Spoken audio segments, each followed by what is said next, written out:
joining us now, our good friend, Tennessee Senator Bill Hagerty. Senator Hagerty, welcome, sir. So, a couple nights ago, I asked our dear friend, General Keith Kellogg, who's going to be the special envoy to Russia-Ukraine, and I asked him if President Trump might not invite both Putin and Zelensky to the inauguration, and then afterwards have several days of peace conversations, maybe come up with a ceasefire peace deal. And here's the thing. Keith Kellogg, General Kellogg, said that that would be a brilliant idea. He said Trump thinks out of the box, and he said it could happen. What do you make of that, Bill Hagerty? Well, another brilliant idea, Larry. I agree with you.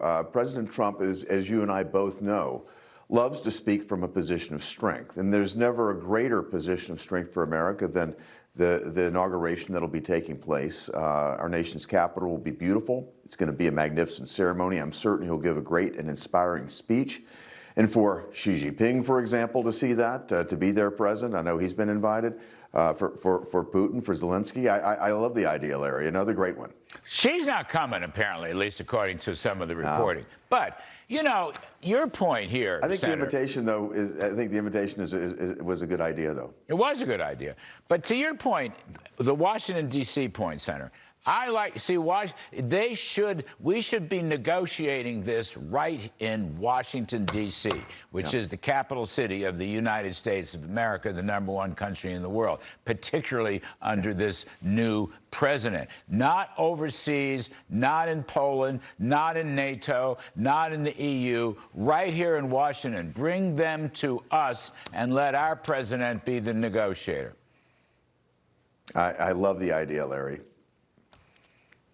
I mean, this is something nobody's talking about it. I don't know why they're not. It would be an ideal time. Zelensky would certainly come. I don't know if Putin would come or not. She's not coming. She's going to send an underling.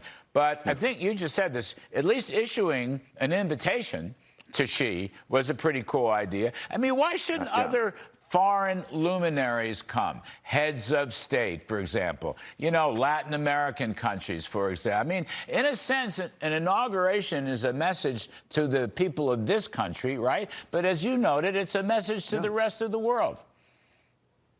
It absolutely is. And I think what the rest of the world wants to see is the fact that America is back in a position of strength. You and I both know it.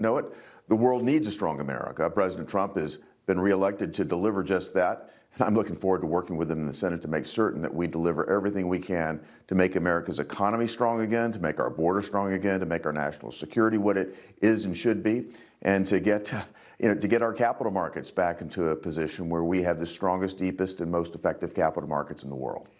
Well, I think it'd be terrific stuff. I mean, inaugurations are very important. They're really, this could be a Lincoln-esque speech for all we know, and that would do the country and the world a lot of good. Senator Bill Hagerty, thank you, sir. Appreciate it. Folks.